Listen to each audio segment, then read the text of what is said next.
வணக்கம் ஃப்ரெண்ட்ஸ். பாக்யலட்சுமி சீரியலில் இன்னும் எபிசோடில் என்ன நடக்குதுன்னு பார்க்கலாம் வாங்க. பாக்யா ரெஸ்டாரண்ட்டில் உட்காந்து ஏதோ எழுதிட்டு இருக்க செல்வி டக்குன்னு ஏதோ யோசனை வந்தவங்களா, அக்கா அவர் சொன்னது சுசியமா இருக்குமோ, அதையும் கடலை பருப்பில் தானே செய்வாங்க அப்படின்னு வந்து நின்று கேட்க, இல்லடி வாயில வச்சா கரையும்னு வேற சொல்றாரு, இது வேற ஸ்வீட்டு தாங்கிறாங்க பாக்யா. நானும் மண்டையை போட்டு உடைச்சி யோசிச்சு பாக்குறேன், கண்டுபிடிக்க முடியலையே அப்படின்னு செல்வி சொல்ல, அவரு பர்மாவில இருந்து வந்ததா சொன்னாரு, ஊர் வேற புதுக்கோட்டைன்னு சொன்னாரு, அப்போ கண்டிப்பா அது ஒரு செட்டிநாடு ஸ்வீட்டா தான் இருக்கும், கண்டுபிடிச்சிடலான்னு பாக்யா நம்பிக்கையா சொல்றாங்க. சாம்பார் கொடுங்க அப்படின்னு சாப்பிட வந்தவங்க கேட்க, இதோ கொண்டு வரேன்னு ஓடுறாங்க செல்வி. டக்குன்னு பாக்யாவோட மண்டைக்குள்ள மின்னல் வெட்டுது. அட ஆமா, அந்த ஸ்வீட்டு தான். அட எப்படி இதை மறந்து போனேனா, மறந்தே போயிட்டேன் பாரு அப்படின்னு அவங்க உற்சாகமா சொல்லிக்கிட்டே எழுத ஆரம்பிக்க, அக்கா அங்க பாருன்னு செல்வி காட்ட அவங்களும் பாக்குறாங்க. அம்மான்னு கூப்பிட்டுக்கிட்டு இனியா வர, இனியா வா வா வா வா வா வந்து உட்காரு வா அப்படின்னு பாக்யா எழுந்து பக்கத்துல வர்றாங்க.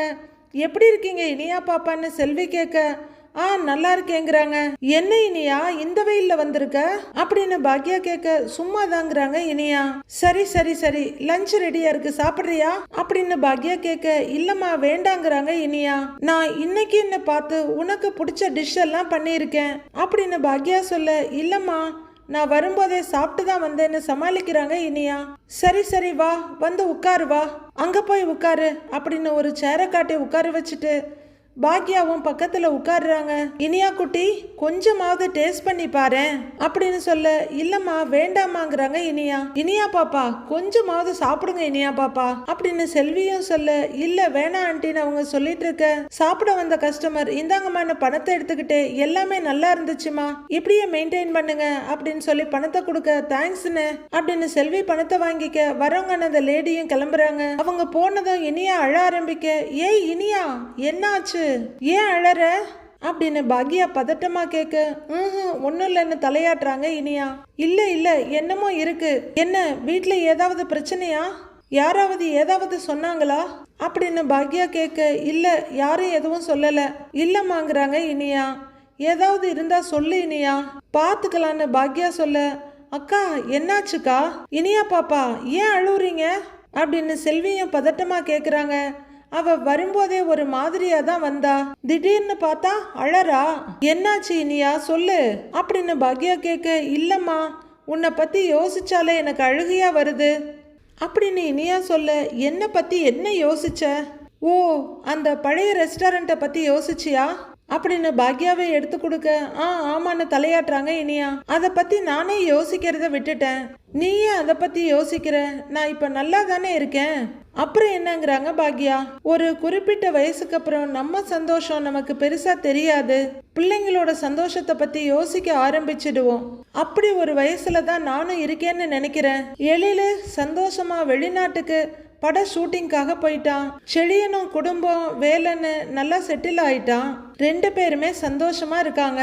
நீயும் அதே மாதிரி சந்தோஷமா இருந்தா அம்மாவுக்கும் சந்தோஷமா இருக்கும். நீ என்ன பத்தி யோசிக்கிறத விட்டுடு, இது நீ சந்தோஷமா இருக்க வேண்டிய வயசு, ஜாலியா இரு. சரி பக்கத்துல ஒரு ஐஸ்கிரீம் பார்லர் ஓபன் பண்ணிருக்காங்க, வாங்கிட்டு வரவான்னு பாக்யா கேட்க, தலையாட்டுறாங்க. ஜூஸ் போட்டு தரவான்னு கேட்க, வேண்டாமா அப்படின்னு இனியா சொல்ல, என்ன வேண்டான்னு சொல்ற, ஏதாவது சாப்பிட்டே ஆகணும் நீ அப்படின்னு பாக்யா சொல்ல, சாப்பிட்டு தாமா வந்தேங்கிறாங்க இனியா. கொஞ்சமா கொறிச்சிட்டு வந்திருப்ப, உன் முகத்தை பார்த்தா சாப்பிடாம இருக்கிற மாதிரி தான் தெரியுது, நான் எடுத்துட்டு வரேன் நீ சாப்பிடு அப்படின்னு பாக்யா போக, இனியா போற அம்மாவையே பார்த்துட்டு இருக்காங்க. இனியா பாப்பா உங்களுக்கு கல்யாணம் ஆயிடுச்சு, இருந்தாலும் அக்கா உங்களை குழந்தை மாதிரியே பார்த்துக்கிட்டது பாத்தீங்களா அப்படின்னு சொல்ல, இனியா அழுதுகிட்டே பாக்குறாங்க. நைட் ஆகுது, கேட்டு திறந்துகிட்டு இனியாவும் கோபியும் வெளியே வர்றாங்க. ஏம்மா இனியா எல்லாரும் வீட்டில் இருப்பாங்கல்லன்னு அவர் கேட்க, இருப்பாங்க டாடி அப்படிங்கிற இனியா, டாடி நீங்க கிளம்புங்கிறாங்க. கிளம்புறதா, ஏய் வீட்டில் இருக்க எல்லாரையும் பார்த்து பேச வேண்டாமா அப்படின்னு கோபி கேட்க, அதெல்லாம் வேண்டாம் டாடி அப்படின்னு இனியா சொல்ல, இல்லம்மா வாசல் வரைக்கும் அப்படியே வந்துட்டு போயிட்டா அவங்க ஏதாவது தப்பா நினைப்பாங்க, சோ ஒரு வார்த்தை பேசிட்டு போயிடுறேனே அப்படின்னு கோபி சொல்ல, அதெல்லாம் ஒன்றும் பிரச்சனை இல்லை டாடி அப்படின்னு இனியா சொல்ல, no no no no no தப்பாயிடும், வா பேசிட்டு போயிடலாம் வா அப்படின்னு கோபி சொல்ல, எதுக்குன்னு இனியா சொல்லிட்டு இருக்க. 2 பேரும் சுதாகர் வீட்டுக்குள்ள வர்றாங்க. நிதிஷ் சோஃபால உட்கார்ந்துருக்க ஹாய்னு இவர் சொல்ல, வாங்க அங்கிள், எப்படி இருக்கீங்கன்னு எழுந்து நின்று கேட்கிறாரு. ஐ எம் ஃபைன், நீங்க என்ன கோபி கேட்க, ஐ எம் ஃபைன் அங்கிள்ங்கிறாரு Nitish. How is doing, all well என்ன கோபி கேட்க, எஸ் எவ்ரிதிங் இஸ் குட் அங்கிள்ங்கிறாரு அவரு. இருங்க அங்கிள்ங்கிறவரு, அம்மா அப்பா அப்படின்னு கூப்பிட சுதாகரும் சந்திரிகாவும் வர்றாங்க. வாங்க வாங்க சம்பந்தி உட்காருங்கன்னு சுதாகர் சொல்ல, வாங்க சம்பந்தின்னு சந்திரிகாவும் சொல்றாங்க. இல்ல பரவாயில்லன்னு கோபி சொல்ல, என்ன திடீர்னு சர்ப்ரைஸா வந்திருக்கீங்கன்னு சுதாகர் கேக்குறாரு. அது இல்ல, இனியா அவங்க அம்மாவை பார்க்க வந்திருந்தா, ரொம்பவே லேட் ஆயிடுச்சா, நானும் அங்கதான் இருந்தேன், அதான் அப்படியே டிராப் பண்ணிட்டு போயிடலான்னு வந்தேன் அப்படின்னு கோபி சொல்ல, நிதிஷ் ஒரு மாதிரியா இனியாவை பார்க்க, இனியாவை அவரு தான் பார்த்துட்டு இருக்காங்க. அப்படியான்ற மாதிரி சுதாகர் பார்க்க, சரி நான் கிளம்புறேங்கிறாரு கோபி. என்ன அதுக்குள்ள வந்தவனையே கிளம்புறீங்க, இருந்து டின்னர் சாப்பிட்டு போங்கிறாரு சுதாகர். ஐயோ நான் ஏற்கனவே சாப்பிட்டாச்சு, ஃபுல்லா இருக்குன்னு கோபி சொல்ல, அப்போ ஒரு காஃபியாவது சாப்பிடலாமே அப்படிங்கிறாங்க சந்திரிகா. ஐயோ நோ ஃபார்மாலிட்டிஸ், தேங்க்யூ, வரேன் சம்பந்தி அப்படிங்க சந்திரிகாவும் சுதாகரும் தலையாட்ட, வரே மாப்ள, வரேம்மா இனியா அப்படின்னு அவர் கிளம்ப, பை டேடிங்கிறாங்க இனியா. நீ சாப்பிட்டியான்னு இனியா கிட்ட கேட்க, சாப்பிட்டேங்கிறாங்க. இனிமே உனக்கு சாப்பாடு வேணான்னா முன்னாடியே இன்ஃபார்ம் பண்ணு அப்படின்னு சந்திரிகா சொல்ல, சரிங்க ஆண்டின்னு தலையாட்டிட்டு இனியா திரும்ப, ஏய் எங்க போயிட்டு வரேங்கிறாரு நிதிஷ். அம்மாவை பார்க்கங்கிறாங்க இனியா. வீட்லயா ஹோட்டல்லையான்னு கேட்க, இது என்ன கேள்வி, இந்நேரம் அம்மா ஹோட்டல்ல தானே இருப்பாங்க அப்படின்னு இனியா சொல்ல, உண்மையை சொல்லு, நீ உன் அம்மாவை தான் பார்க்க போனியா அப்படிங்கிற மாதிரி நிதிஷ் ஆரம்பிக்க, 3 பேரும் இனியாவையே பார்த்துட்டு இருக்காங்க. 3 பேரையும் ஒரு பார்வை பார்க்குற இனியா, ஆமா ஹோட்டலுக்கு வேற யாரை பார்க்க போவாங்க அப்படின்னு இனியா கேட்க, என்ன எதுவும் தெரியாத மாதிரி நடிக்கிறியா, அவன் அங்கதானே வருவான், அதான் உன் எக்ஸ் பாய் ஃப்ரெண்ட் ஆகாஷ், அவனை பார்க்க போனியா அப்படின்னு நிதிஷ் கேட்க, இனியாவுக்கு அதிர்ச்சியும் எரிச்சலுமா இருக்கு. அவங்க இன்லாஸை பார்க்க அவங்கள அமைதியா இனியாவை தான் பார்த்துட்டு இருக்காங்க. உன்னோட எக்ஸ் உன்னோட அம்மாவோட ஹோட்டல்ல வந்து உட்கார்ந்து இருக்கான், நீ அவனை பார்க்க போற, உங்க அப்பாவே உன்னை திரும்ப கொண்டு வந்து டிராப் பண்றாரு. நல்ல குடும்பம், உங்களுக்கெல்லாம் வெக்கமாவே இல்ல அப்படின்னு நிதிஷ் கேட்க, அவங்க 2 பேரும் அமைதியா இருக்க ஒரு பார்வை பார்த்துட்டு திரும்புறாங்க இனியா. கடகடன்னு அவங்க ரூம்ல வந்து இனியா உட்கார்ந்துருக்க, நிதிஷும் உள்ளர வந்து மொபைல் எடுக்கிறாரு. ஒரு நிமிஷம்னு இனியா கூப்பிட, நிதிஷ் நின்று திரும்பி பார்க்குறாரு. உங்ககிட்ட பேசணும். ஏன் என் மேல இவ்வளவு கோவமா இருக்கீங்க, என் பக்கத்து நியாயத்தை நான் உங்ககிட்ட சொல்லிட்டேன், அதுக்கப்புறமா ஆன்டி கிட்டையும் அங்கிள் கிட்டையும் இதை பத்தி பேசியிருக்கீங்க, என்னையும் சந்தேகப்படுற மாதிரி பேசுறீங்க, இதெல்லாம் கொஞ்சம் கூட சரியில்லை. நான் எந்த தப்புமே பண்ணல, நான் நம்ம ரிலேஷன்ஷிப்ல நான் ரொம்ப ரொம்ப லாயலா தான் நடந்துக்கிறேன், ஏதாச்சும் பேசுங்க அப்படின்னு இனியா ரொம்பவே பொறுமையா சொல்றாங்க. பாக்குற நமக்கு அட இது நம்ம இனியாவான்னு தோணுது. பேசணும்னு சொன்னியே அவ்வளவுதானா, நீ பேசிட்டியா அப்படிங்கிற நிதிஷ் அங்கிருந்து போறாரு. அவர் மொபைலை தூக்கிறிற வேகத்துல இனியா திடுக்கிட்டு போறாங்க. போனை கையில் எடுக்கிறவங்க ஒரு நிமிஷம் யோசிச்சு கால் பண்றாங்க. கோபி கார் கதவை திறக்க வந்தவர் ரிங் ஆகிறதுக்காக மொபைல் எடுத்து பார்த்துட்டு சந்தோஷமா இனியாமா அப்படின்னு சொல்ல, ஹாய் டேடிங்கிறாங்க இனியா. என்னம்மா இவ்வளவு லேட்டாச்சு, இன்னும் தூங்கல அப்படின்னு கேட்க, தூக்கம் வரலங்கிறாங்க இனியா. என்னடா எனி ப்ராப்ளம் அப்படின்னு கோபி கேட்க, நீங்க இங்க இருக்கீங்க டேடிங்கிறாங்க இனியா. ஏய் கிளவுட் கிச்சன்ல இருந்து இப்பதான் வீட்டுக்கு கிளம்புறேன்டா அப்படின்னு கோபி சொல்ல, டிரைவ் பண்றீங்களாங்கிறாங்க இனியா. நான் அப்புறமா கால் பண்ணட்டுமா அப்படின்னு அவங்க கேட்க, இல்ல இல்ல இல்ல நான் இப்பதான் வண்டியில ஏற போறேன், என்ன விஷயம் சொல்லுன்னு கோபி கேட்க, நாளைக்கு நீங்க ஃப்ரீயா டாடி அப்படின்னு இனியா கேட்க, எப்போங்கிறாரு கோபி. எப்பன்னாலும் ஓகே தான் இனியா சொல்ல, என்ன விஷயம் சொல்லு இனியாமாங்கிறாரு. நான் உங்ககிட்ட கொஞ்சம் பேசணும் அப்படின்னு இனியா சொல்ல, இப்ப கூட நீ பேசலாம்டா, நான் ஃப்ரீயா தான் இருக்கேன், பேசுடா, என்ன பேசணும் அப்படின்னு கோபி கேட்க, இல்ல டாடி நேர்ல பேசணும், அதுவும் இல்லாம இங்க வச்சு என்னால எதுவும் பேச முடியாது அப்படின்னு இனியா சொல்ல, ஏதாவது பிரச்சனையாடா சொல்லுடான்னு கோபி கேட்க, நேர்ல பேசிக்கலாமேங்கிறாங்க இனியா. ஏன் குரல் ஒரு மாதிரி டல்லா இருக்கு, என்னடா ஆச்சு அப்படின்னு கோபி கேட்க, அழுகைய உதட்ட கடிச்சு கண்ட்ரோல் பண்ணிட்டு இருக்காங்க இனியா. சரி சரி நாளை காலையில மீட் பண்ணலாமான்னு கோபி கேட்க, ஓகே டாடி தேங்க்ஸ், நீங்க ரொம்பலாம் எதுவும் யோசிக்காதீங்க டாடி, நாம மார்னிங் மீட் பண்ணலாம், bye bye daddy, good night அப்படின்னு இனியா சொல்ல, குட் நைட்டுங்கிற கோபியோட குரல் ரொம்பவே நடுங்குது. அவர் அப்படியே கவலையும் யோசனையுமா கார் மேல கைய வச்சுட்டு நின்னுடுறாரு. இங்க இனியா கை நடுங்க மொபைல கீழே வைக்கிறாங்க. மறுநாள் காலையில பொழுது விடிஞ்சதுமே கோபி சுதாகர் வீட்டுக்கு வந்துடுறாரு. 3 எருமைங்களும் உட்கார்ந்து காஃபி குடிச்சிட்டு இருக்கு. அடடே வாங்க சம்பந்தின்னு சுதாகர் எழுந்திருக்க, கூடவே 2 ஜீவராசிங்களும் எழுந்திருக்குது, உட்காருங்கன்னு சொல்ல, இல்ல இருக்கட்டும் சம்மந்தி இனியா எங்கங்கிறாரு கோபி. அவ ரூம்ல இருப்பான்னு நினைக்கிறேன் அப்படின்னு நிதிஷ் சொல்ல, மாப்பிள்ள கொஞ்சம் கூப்பிட முடியுமா அப்படின்னு கோபி சொல்ல, அப்படிங்கிற நிதிஷ் அப்பாவை பார்க்க அவரு என்னாச்சுன்னு கேக்குறாரு. சொல்லுங்க சம்பந்தி, நீங்க ஏன் பதட்டமா இருக்கீங்கன்னு சுதாகர் கேட்க, கோபி அப்படின்னு தயங்கி நின்னுட்டு இருக்காரு. ஏதாவது பிரச்சனையான்னு சுதாகர் கேட்க, அதெல்லாம் ஒண்ணும் இல்லையே அப்படின்னு கோபி சொல்லிட்டு இருக்கவே, டாடி அப்படின்னு இனியா கீழே வர, ஹாய் இனியா அப்படின்னு கோபி மகப்பக்கம் திரும்புறாரு. சுதாகர் ஒரு அசட்டு சிரிப்பு சிரிச்சிட்டு இருக்க, இனியா ஏதோ உங்களை வர சொன்னாலான்னு கேக்குறாங்க சந்திரிகா. இல்ல இனியாலாம் கூப்பிடல, நானா தான் பாக்கணும்னு தோணுச்சு, அதான் வந்தேன். இனியாவை பார்த்து வீட்டுக்கு கூட்டிட்டு போலான்னு வந்தேன் அப்படின்னு கோபி சொல்ல, அப்படிங்கிறாங்க சந்திரிகா. என்ன விஷயம்னு சுதாகர் கேட்க, அது வீட்டுக்கு கொஞ்சம் க்ளோஸ் ரிலேட்டிவ்ஸ் வந்திருக்காங்க, இன்னும் கொஞ்ச நேரத்துல ஏர்போர்ட் கிளம்பிடுவாங்க. போறதுக்கு முன்னாடி இனியாவை பார்க்கணும்னு ரொம்ப வற்புறுத்தினாங்க, அதான் இனியாவை கூட்டிட்டு போலான்னு வந்தேன் அப்படின்னு கோபி சொல்ல, நீங்க இங்க வந்த நேரத்துக்கு அவங்கள இங்கேயே கூட்டிட்டு வந்திருக்கலாம்லங்கிறாரு சுதாகர். அதான் சம்பந்தி நானும் முதல்ல நினைச்சேன், ஆனா எங்க வீட்டுல இருந்து ஏர்போர்ட் ரொம்ப கிட்டக்க இல்லையா, அங்க இருந்து வந்துட்டு மறுபடியும் ஏர்போர்ட் போறதுன்னா டிராபிக்ல ரொம்ப டைம் ஆயிடும், பிளைட் மிஸ் ஆயிடும். அவங்க வேற 6 பேர் இருக்காங்க, காலையிலேயே அவ்வளவு கெஸ்ட கூட்டிட்டு வந்து உங்களை டிஸ்டர்ப் பண்ண வேணாம்னு நினைச்சேன், அதான் இனியாவை கூட்டிட்டு போலான்னு வந்தேன் அப்படின்னு கோபி சொல்ல, ஓகேங்கிறாரு சுதாகர். நிதிஷ் அப்படியே நிக்க, சம்மந்தி கூட்டிட்டு போலாம் இல்லன்னு கோபி கேட்க, உங்க பொண்ண நீங்க உங்க வீட்டுக்கு கூப்பிடுறீங்க, ஏன் எங்கிட்ட கேக்குறீங்க, தாராளமா கூட்டிட்டு போங்கன்னு சிரிச்சுட்டே சொல்றாரு சுதாகர். தேங்க்யூங்கிற கோபி, இனியாமா போலாமான்னு கேட்க, சரிங்க டாடிங்கிறாங்க இனியா.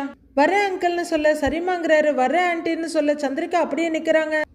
வந்தவங்க மாப்பிள்ளைய பார்க்க வேண்டாமா அப்படின்னு சுதாகர் கேட்க, கோபி என்ன சொல்றதுன்னு யோசிக்க, நிதிஷ்க்கு வேலை இருக்குன்னு சொன்னால அப்புறம் எப்படி போக முடியும் அப்படின்னு சந்திரிகா ஒரு ஜாடையா சுதாகரை பார்க்க, அப்படின்னு கோபி சொல்ல, புரிஞ்சுக்கிற சுதாகர், அதுவும் சரிதான், நீங்க இனியாவை கூட்டிட்டு போங்க அப்படின்னு சுதாகர் சொல்ல, சரி நாங்க வர்றோங்கிறாரு கோபி. நாங்க வர்றோம்னு இனியாவும் சொல்ல, வாமான மகளை கூட்டிட்டு கோபி கிளம்புறாரு. அவரே அவர் பொண்ணு மட்டும் வந்தா போதும்னு நினைக்கிறாரு, நீங்க எதுக்கு நிதிஷ் அவங்க கூட அனுப்ப பாக்குறீங்க அப்படின்னு சந்திரிகா கேட்க, சும்மா ஒரு ஃபார்மாலிட்டிக்கு சொன்னேங்கிறாரு சுதாகர். அதெல்லாம் அந்த குடும்பத்துக்கு பார்க்கவே கூடாதுங்க அப்படின்னு சந்திரிகா சொல்லிட்டு இருக்க, சுதாகர் இது என்னமோ சரியில்லையேங்கிற மாதிரி பாத்துக்கிட்டு இருக்காரு. வெளியே வந்த உடனே இனியா, டாடி யார் வந்திருக்காங்கன்னு கேட்க, யாரும் வரல இனியா, நீ அவசரமா போன் பண்ணி மீட் பண்ணணும்னு சொன்னல, அது உங்க வீட்டுல தெரியுமோ தெரியாதோ தெரியல, அதான் நானா தெரியாதுன்னு நினைச்சுக்கிட்டு சும்மா ஒரு சின்ன பொய் சொன்னேன், நான் எதையும் குழப்பி வைக்கலையே அப்படின்னு கோபி கொஞ்சம் பயத்தோட கேட்க, அதெல்லாம் இல்ல டாடி அப்படின்னு இனியா சொல்ல, அப்பாடா நல்ல வேலை, வாடா போலாமான்னு கேக்குறாரு. உம்மன்னு இனியா தலையாட்ட 2 பேரும் கார்ல போயிட்டு இருக்காங்க. இனியா அப்படியே உட்கார்ந்துட்டு இருக்க, இனியாமா நீ நைட்டு ஃபோன் பண்ணி மீட் பண்ணணும்னு சொன்ன உடனேயே கையும் ஓடல காலும் ஓடல, ரொம்ப டென்ஷன் ஆயிட்டேன், பயந்துட்டேன்டா. அதுவும் என்னைக்குமே இல்லாம உன் வாய்ஸ் ரொம்ப டல்லா இருந்துச்சா, மனசு கேட்கவே இல்ல, நைட்டெல்லாம் தூங்கவே இல்லடா. சரி நான் இன்னும் காலையில டிஃபன் சாப்பிடல, எங்கேயாவது ஒரு ஹோட்டல்ல நிறுத்தி பிரேக்ஃபாஸ்ட் சாப்பிட்டுக்கிட்டே பேசலாமா அப்படின்னு கோபி கேட்க, எனக்கு உங்ககிட்ட பேசணும் டாடி அப்படின்னு இனியா சொல்ல, பேசணும்னா நேரா வீட்டுக்கு வந்திருக்கலாமே அப்படின்னு கோபி கேட்க, அங்க எல்லாரும் இருப்பாங்க, பேச போற விஷயம் யாருக்கும் தெரியக்கூடாதுன்னு நினைச்சேன், கொஞ்சம் இப்படி ஓரமா நிப்பாட்டுறீங்களான்னு இனியா கேட்க, கோபிக்கு ஒண்ணுமே புரியல, ரொம்பவே பதட்டமாயி, 1 மினிட்ங்கிறவரு காரை ஒதுக்கி நிறுத்துறாரு. சீட் பெல்ட்டை கழட்டிட்டு மகப்பக்கம் திரும்பி, என்ன இனியாமா என்னாச்சு, என்னென்னமோ பேசுற, ஏமா இவ்வளோ அப்செட்டா இருக்க அப்படின்னு கோபி கேட்க, இனியா ஒரு பார்வை பாக்குறாங்க அழுத்தமா கோபிய. இனியாமா அப்பா தான் கேக்குறேன், உனக்கும் மாப்பிள்ளைக்கும் ஏதாவது ப்ராப்ளமா, என்னாச்சு அப்படின்னு கோபி பதட்டமா கேட்க, எதுக்கு டாடி எனக்கு கல்யாணம் பண்ணி வச்சீங்க, நீங்க சொல்றதெல்லாம் கேட்டு நடந்துப்பேன், வேலையில மட்டும் கான்சென்ட்ரேட் பண்ணுவேன்னு சொன்னேன் இல்ல டாடி, அப்புறமும் ஏன் டாடி எனக்கு இவ்வளவு அவசரமா கல்யாணம் பண்ணி வச்சீங்க அப்படின்னு இனியா சொல்ல, என்னம்மா திடீர்னு இப்படிலாம் கேட்குற, அந்த நேரத்தில் நல்ல வரன் வந்துச்சு, உனக்கு கல்யாணம் பண்ணி வச்சா உன்னோட ஃபியூச்சர் சேஃபா இருக்குன்னு தான் பண்ணி வச்சோம் அப்படின்னு கோபி சொல்ல, நான் நல்லாவே இல்லை டாடி, நல்லாவே இல்லை அப்படின்னு இனியா கத்த, இனியா என்னம்மா என்ன ஆச்சு, உங்க அம்மாவோட ரெஸ்டாரண்ட்டை பத்தி அங்க ஏதாவது பிரச்சனை ஆரம்பிச்சிட்டாங்களா அப்படின்னு கோபி கேட்க, அம்மாவோட ஹோட்டல் மட்டும் அங்க பிரச்சனை இல்ல, எல்லாமே பிரச்சனையா இருக்கு, முதல்ல அம்மா கிட்ட தான் பேசணும்னு நினைச்சேன், ஆனா அவங்க ஆல்ரெடி நிறைய பிரச்சனைகளை ஃபேஸ் பண்ணிட்டு இருக்காங்க, எனக்காக நிறைய சாக்ரிஃபைஸும் பண்ணிட்டாங்க, உடம்பு சரியில்லாத உங்ககிட்ட பேசுறதுக்கும் எனக்கு கஷ்டமா தான் இருக்கு, ஆனா எனக்கு வேற வழி தெரியல டாடி. யார்கிட்டையும் பேசல, நான் எனக்கு ஏதாவது ஆயிடும் போல. இப்படி ஒரு கல்யாணத்தை நீங்க எனக்கு பண்ணி வச்சிருக்கவே கூடாது டாடி அப்படின்னு இனியா சொல்ல ரொம்பவே பயந்து போற கோபி, இனியாமா எனக்கு ரொம்ப பயமா இருக்குடா, நீ பேச பேச எனக்கு ரொம்ப பதட்டமா இருக்கு, என்னம்மா ஆச்சு, விஷயத்த கொஞ்சம் தெளிவா சொல்லுமா அப்படின்னு கோபி கேட்க, நான் நேரடியாவே சொல்றேன், ஆகாஷும் நானும் பழகின விஷயம் நிதிஷ்க்கு தெரிஞ்சிருச்சு டாடி அப்படின்னு இனியா சொல்ல கோபிக்கு பயங்கர அதிர்ச்சியா இருக்கு. வாட்டுங்கிறாரு. என்கிட்ட அதை பத்தி கேட்டாரு, நானும் நடந்ததெல்லாம் சொன்னேன், எதையுமே மறைக்கல அப்படின்னு இனியா சொல்ல, எதுக்கு அதெல்லாம் அவர்கிட்ட சொன்ன, இதெல்லாம் மறைச்சிருக்கலாம்ல அப்படின்னு கோபி பதட்டமா கேட்க, என்னால ஒரு பொய்யான வாழ்க்கையெல்லாம் வாழ முடியாது டாடி, நான் சொன்னதுல இருந்து அவர் ஆளே மாறிட்டாரு அப்படிங்கிற இனியா நிதிஷ் பேசுனதெல்லாம் டாடி கிட்ட சொல்றாங்க. அவன் நிஜமாவே உன் எக்ஸ் தானா இல்ல வேற ஏதாவது நிதிஷ் கேட்டதையும், நிஜமாவே எனக்கும் ஆகாஷ்க்கும் எதுவும் இல்ல, அவன் நல்லா இருக்கானான்னு தான் கேட்டேன், இனிமே அதுவும் கேட்கலன்னு இனியா சொன்னதையும், ஏய் அவன் எப்படி இருந்தா உனக்கு என்னடி, நீ இனிமே அவன்கிட்ட பேசவே கூடாது அப்படின்னு நிதிஷ் மிரட்ட, பேசலங்க அப்படின்னு இனியா சொன்னதையும் சொல்ல கோபி அப்படியே மிரண்டு போய் பாக்குறாரு. இனியா தூங்கிட்டு இருக்க அவரோட முகத்துக்கிட்ட முகத்தை கொண்டு வந்து வச்சுட்டு, இனியா அப்படின்னு பேய் மாதிரி இருந்ததையும் இனியா பயந்து பதறி அடிச்சு எழுந்து நிதிஷை பார்க்க, ஓ தூங்கிட்டு இருந்தியா, டிஸ்டர்ப் பண்ணிட்டனா, சரி நீ தூங்கு நீ நிம்மதியா தூங்கு அப்படிங்கிற நிதிஷ் ரொம்ப வெயர்டா நடந்துகிட்டதையும் சொல்றாங்க. அதோட பின்மண்டையில அடிச்சுக்கிட்டு, பொய் அதெல்லாம் எதையும் நம்பாத, கண்டிப்பா ஏதோ ஒண்ணு இருக்கு அப்படின்னு அவரு சைக்கோத்தனமா சொன்னதையும் அப்பா கிட்ட சொல்றாங்க இனியா. பிரச்சனை அதோட முடியல. அதுக்கப்புறம் தொடர்ந்து என்னையும் ஆகாஷையும் சேர்த்து வச்சு பேசுறாரு. அம்மாவை பாக்குறதுக்கு நான் ஹோட்டலுக்கு போனேன், நீ ஆகாஷ் தான் பார்க்க போனியான்னு அவரு அவங்க அம்மா அப்பா முன்னாடியே என்கிட்ட கேக்குறாரு. அவங்களுக்கும் எல்லாமே தெரிஞ்சிருக்கும் போல. ஆன்ட்டியும் அங்கிளும் என்ன கேவலமா பாக்குறாங்க. ஆன்ட்டி என்கிட்ட பேசுறது கூட இல்ல டாடி. நிதிஷ் நேத்துல இருந்து என்கிட்ட ஒரு வார்த்தை கூட பேசல. நைட்டு வேற ரூம்ல தான் தூங்குறாரு. இனி என்கிட்ட பேசுவாரா இல்ல இப்படியே தான் இருப்பாரா, என்ன பண்ணுவாரு, எதுவுமே எனக்கு தெரியல டாடி. நீங்க தானே டாடி எனக்கு கல்யாணம் பண்ணி வச்சீங்க, நீங்களே சொல்லுங்க இப்ப நான் என்ன பண்ணட்டும் அப்படின்னு இனியா கேட்க ரொம்பவே படபடுத்து போன கோபி தன்னை கண்ட்ரோல் பண்ணிக்கிட்டு, இனியா இந்த பாரு, உண்மையிலேயே நான் நினைச்ச ஒரே விஷயம், நீ நல்லா இருக்கணும், சந்தோஷமா இருக்கணும், நீ நல்லபடியா வசதியான வாழ்க்கை வாழணும்னு நினைச்சுதான் நிதிஷ உனக்கு கல்யாணம் பண்ணி வச்சோம். உனக்கு இந்த மாதிரிலாம் கஷ்டம்லாம் நடக்கும்னு நான் கொஞ்சம் கூட எதிர்பார்க்கல. எப்படிடா இப்படிலாம் நடக்கும்னு யாரா எதிர்பார்த்தா அப்படின்னு கோபி சொல்ல, அம்மாவோட ரெஸ்டாரண்ட்டுக்காக தான் இந்த கல்யாணமே நடந்துச்சோன்னு எனக்கு தோணுது அப்படின்னு இனியா கரெக்டா சொல்ல, சச்ச அப்படிலாம் இருக்காதுடா, மாப்பிள்ள உன்னை டிவில பார்த்து புடிச்சு போய் தான் நம்ம வீட்டுக்கு வரன் கேட்டு வந்தாங்கடா அப்படின்னு கோபி இன்னும் அதையே புடிச்சு நம்பிக்கிட்டு இருக்க, அது உண்மையா பொய்யான்னு கூட தெரியலையே டாடி. அங்க நடக்கிறதெல்லாம் ரொம்ப வித்தியாசமா இருக்கு. அங்க யார்கிட்டையும் என்னால பேச முடியல, யாருமே என்ன பேச விட மாட்டேங்கிறாங்க. வேலையும் இல்லாம பேசுறதுக்கு ஒரு ஆளும் இல்லாம அந்த வீட்டுல ஒரு மூலையில நான் முடங்கிருவனோன்னு எனக்கு பயமா இருக்கு டாடி அப்படின்னு இனியா அழுதுகிட்டே சொல்ல, சே அப்படிலாம் சொல்லாத, அப்படிலாம் நடக்காது, நீ அப்பா கிட்ட சொல்லிட்டல்ல டாடி, நான் பாத்துக்கிறேன், நான் பேசி எல்லாத்தையும் சரி கட்டுறேன், சரியா, இங்க பாருடா அப்படின்னு மகளோட தலையில கைய வச்சு ஆறுதல் பண்ற கோபியாலையும் எதுவுமே பேச முடியல. இனியா அழுதுட்டு இருக்க இவர் கண்ணிலையும் கண்ணீர் வடியுது. ஆனாலும் அதை தாண்டி அடுத்து என்ன பண்றதுன்னு யோசிக்க ஆரம்பிக்கிறாரு கோபி. நாளைய ப்ரோமோவில் கோபி பாக்யாவிட்ட அவங்க வீட்டு கிச்சன்ல உட்காந்து பேசிக்கிட்டு இருக்காரு. இனியா கல்யாண விஷயத்துல நான் ரொம்ப அவசரப்பட்டுட்டேனோன்னு தோணுது அப்படின்னு கோபி சொல்ல பாக்யாவுக்கு பதறுது. சுத்தி வளைக்காம இனியா என்ன சொன்னான்னு சொல்றீங்களா ப்ளீஸ் அப்படின்னு பாக்யா கேட்க, உன் ஹோட்டலுக்கு இனியாவை கூட்டிட்டு வர வந்தப்போ மாப்பிள்ள தற்செயல ஆகாஷ பார்த்திருப்பார் போல இருக்கு அப்படின்னு கோபி சொல்ல அதிர்ச்சியா பாக்குறாங்க பாக்யா. வீட்டுக்கு போய் இனியா கிட்ட ஆகாஷ பத்தி விசாரிச்சு தேவையில்லாம சண்டை போட்டிருக்காரு. அது மட்டும் இல்லாம இத போய் சம்மந்திக்கிட்டையும் அவர் ஒய்ஃபு கிட்டையும் சொல்லியிருக்காரு. அப்புறம் எல்லாருமே சேர்ந்து இனியா கிட்ட ஒரு மாதிரி பிஹேவ் பண்றாங்களாம் அப்படின்னு கோபி சொல்ல பாக்யா அதிர்ச்சியோட உச்சத்துக்கே போறாங்க. மீதி என்ன நடக்குதுன்னு மண்டே பார்க்கலாம் friends. Have a happy weekend. Thank you.